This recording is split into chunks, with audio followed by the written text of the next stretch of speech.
Good morning, inbound. Come on, let's hear it. Let me hear it again. Try it again, guy. Try it again. Woo! I said, good morning, inbound. Good morning. Woo! Okay, I've got the glorious opportunity to speak to everybody here today at Inbound. I'm the first on the stage at the Sprocketeer Lounge. Very excited to be here today. As you can tell from my accent, I am a local, only joking. So my name is Guy Rubin, and I'm the CEO of a company called Ebster.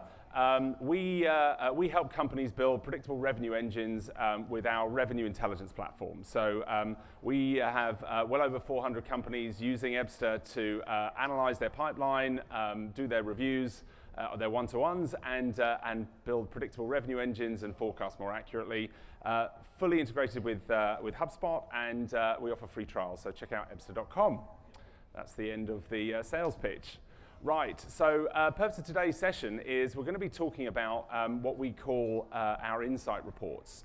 The reason we produce these insight reports is to help businesses understand where they're going well within their revenue engine and what needs attention.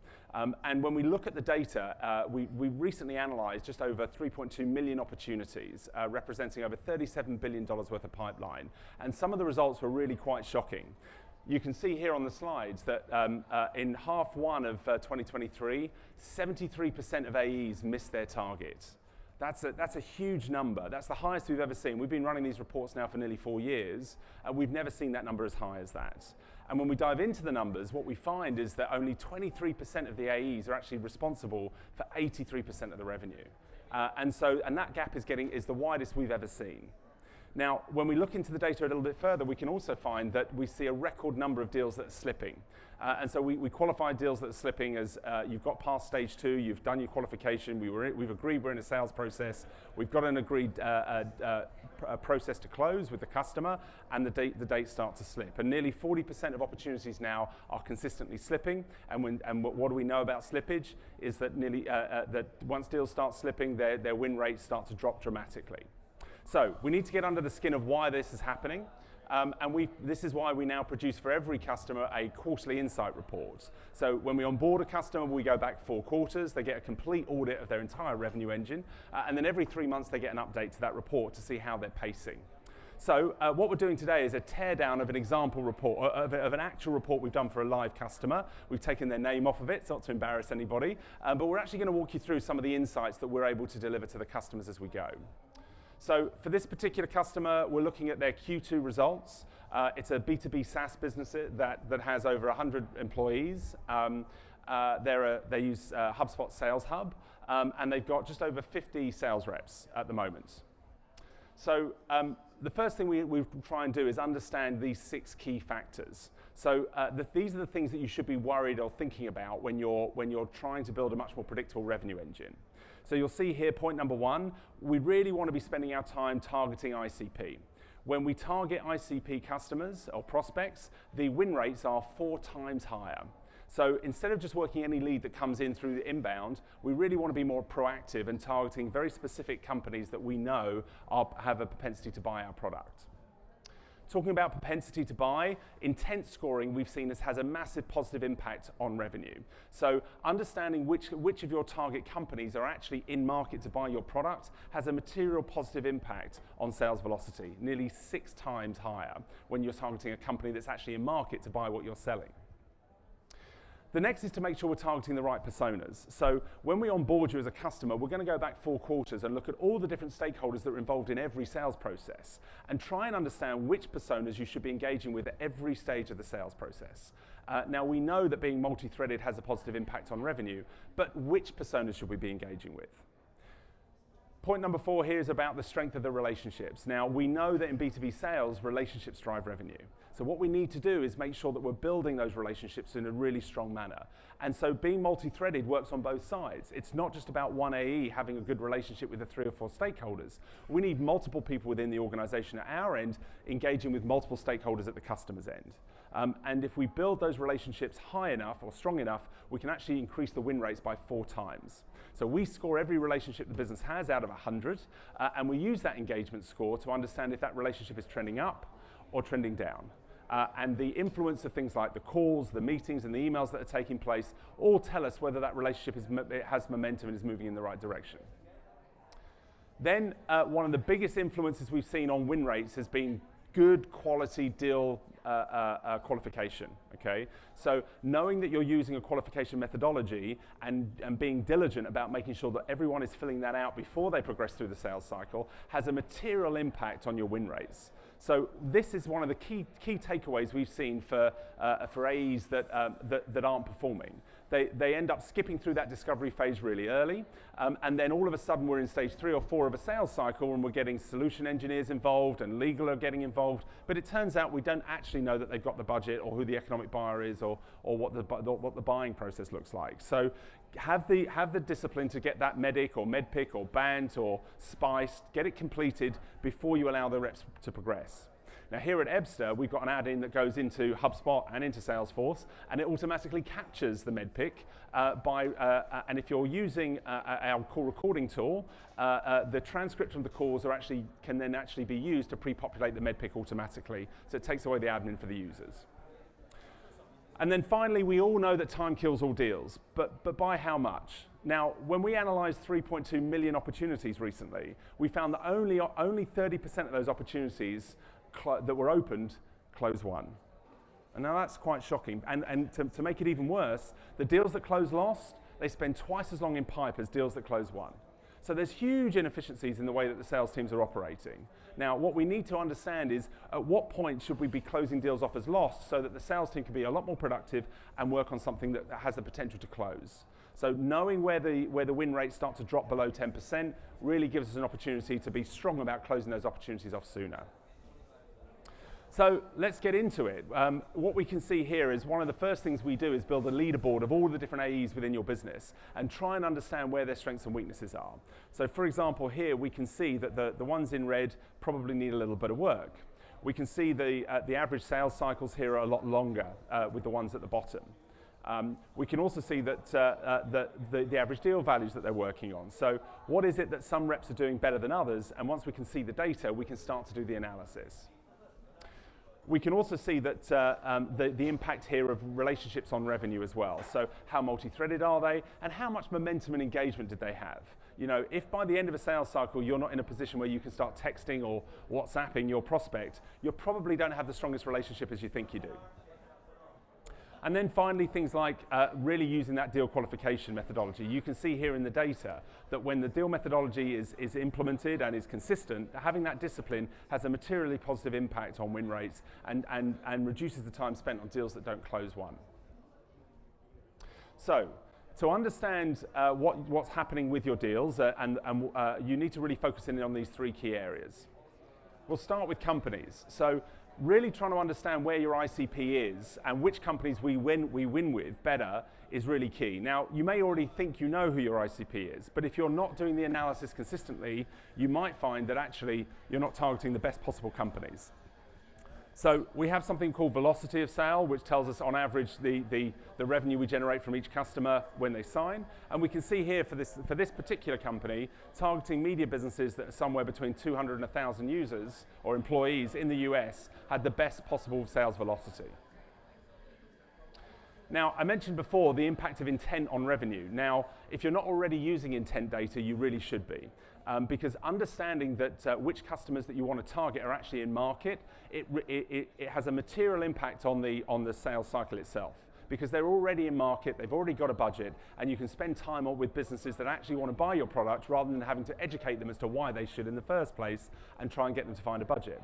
So understanding which companies are in market is really important, and we use something called Bombora that have topic clusters, and you can see here for this particular customer that while they had 1,100 businesses in their ICP that they were targeting, there was only 320 of them that were actively in market. So by identifying those, they could really focus in and just sell to those or prioritize selling to those companies first. It's also really worth understanding top of the funnel where those best opportunities are coming from, because not every lead is equal. So what we need to make sure is that when a hot lead comes in from a referral, for example, if we get a better conversion rate from referrals, we don't just put it to the bottom of the queue. We really focus our time on the leads that actually are going to give us the best results, rather than just in a chronological order. The next thing we talk about is relationships. So first of all, we need to understand how multi-threaded we really want to be. And you might think, well, the more relationships we have, the better. But actually, as we analyze the data for this particular company, when they have more than 10 stakeholders involved in a sales process, their win rate actually drops, because you end up with decision by committee. So knowing how many stakeholders you should be engaging with is really important. And then when you're doing your one-to-ones with your sales team, you're able to explain to them that you've done really well getting 3 or 4 stakeholders engaged, but look at the positive influence it has on our win rate if we can get that to 5 or 6. So it's not just about getting lots of people involved, we also need to understand which personas are giving us the best outcome. So for this particular account, we can see that VP Operations, VP of Marketing has the best possible impact on our win rates. So knowing which stakeholders you should be engaging with at which stage of the sales process is really important. You can see from this graphic, we've analyzed over 4,000 opportunities for this customer, and we can see this is the optimal sales cycle for them. So in this example, we can see that the sales director should be engaged in the early first phase, but then really we don't need their engagement until the last stage of the sales process. So mapping out what good looks like is really key. We've also seen quite recently that when you get a champion to take you into the economic buyer, it actually shortens the sales process rather than going directly into the economic buyer stage 1. Okay, because they kind of bring credibility with them. So really trying to do this analysis before, as part of your go-to-market, really helps to understand what an optimal sales process might look like. And then one of my favorites, we talk about engagement. Well, we at Ebster have created an engagement score out of 100. And we take a feed of your calls and your meetings and your email activity, and we try and understand how much momentum or engagement you have with every stakeholder. And so we give every relationship a score out of 100, and you can see here for this particular customer, when the engagement's above 80, their win rate increases 4 times. Okay, so we know that when you're at those late stages of those really complex sales cycles, lean into those relationships. Find ways of getting your C-suite engaged with the customer's C-suite as well. Keep building those relationships right until the end, because if you can get the relationship score consistently above 80, you're going to increase your win rate. And then finally, we talk about the process. So we know that time kills all deals, but by how much? And what point, where's the red line where we should stop working on opportunities, close it off as lost, and work on something more productive? Now, I guarantee you've got opportunities in your pipeline that really have no real chance of closing. So try and work out where that line is and get more disciplined and encouraging the sales team to close deals off sooner. Because as soon as we start seeing slippage, we start to see that deals' chance of closing really drops dramatically. Now, I'm a big fan of MEDDIC and MEDDPICC and all the methodologies out there, but what we can see here is is usage of MEDDPICC for this particular customer. So we've got a little widget that sits inside HubSpot and sits inside Salesforce that captures MEDDPICC or MEDDIC or whatever methodology you're using, and we encourage the customers to capture this information as they go. And you can see this is having a positive impact on the business. So quarter on quarter, the adoption of MEDDPICC is growing within this organization, and guess what? So is their win rates. Or certainly they're not spending as much time on opportunities that aren't going to close one. Now, trying to show that graphically here, we can see the difference between a low performer that updates it kind of as they go, versus the higher performers that are completing that information in MEDDIC much, much earlier. And we can see that that has a big impact on win rates. And this is the data behind it. We can see here that the very best performers are the ones that are completing the MEDDPICC as we go. Then we try and do some analysis on where we're losing opportunities, and they've got slightly concerning here. They're actually losing a material amount of deals after the commercial terms are agreed. So really understanding where you're losing deals, and this will change quarter on quarter. It will change for different types of teams within the business, enterprise versus SMB, but really understanding where are we losing, where is the friction, will help you to then do the analysis and understand where you need to go. And then finally, what we're looking at here is the different stages of the sales cycle and the individual contributors, the individual AEs. So we can see here where they're spending the most time and what their conversion rates are at each stage. And what you'll find is that some AEs will be stronger at certain stages of the sales cycle. And once we understand that, we can start to share the knowledge across the rest of the team. Now, slippage is a big challenge for organizations, and we talked about it before. So the impact of slippage on win rates is material. So understanding how often, where the deals are slipping, where do we see the timeline extend, means that we can do something about it. Now, for this particular customer, we can see that the win rates don't actually get affected too much if the slippage is under 4 weeks. But as soon as it starts going above 4 weeks, we can see it has a material impact on their win rates. So hopefully you're getting a feel for kind of what's included in what we call revenue intelligence here.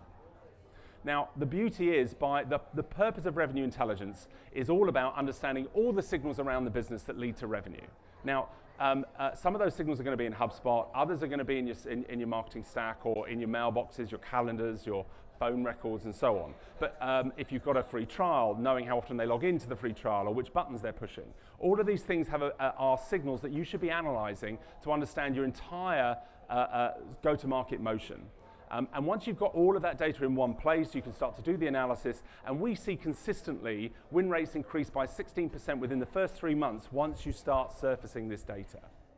Now, there's no individual silver bullet, but as you can see on my favorite bow tie, is that actually small incremental improvements at each stage of the sales cycle has a material exponential set of results at the outcome. So here we can see the average ACV for each AE every month has doubled just by having those small incremental improvements at each stage. So some final takeaways for everybody. Try and understand the highest velocity ICPs, okay? Which companies are giving you the best outcomes? And once you understand that, try and help the team to prioritize focusing on those, not just the average inbound that happens to come in that might be window shopping. I can't stress this enough. We know that in B2B sales, relationships drive revenue, okay? So understand which relationships you need to be investing in and prioritize the investment in those relationships.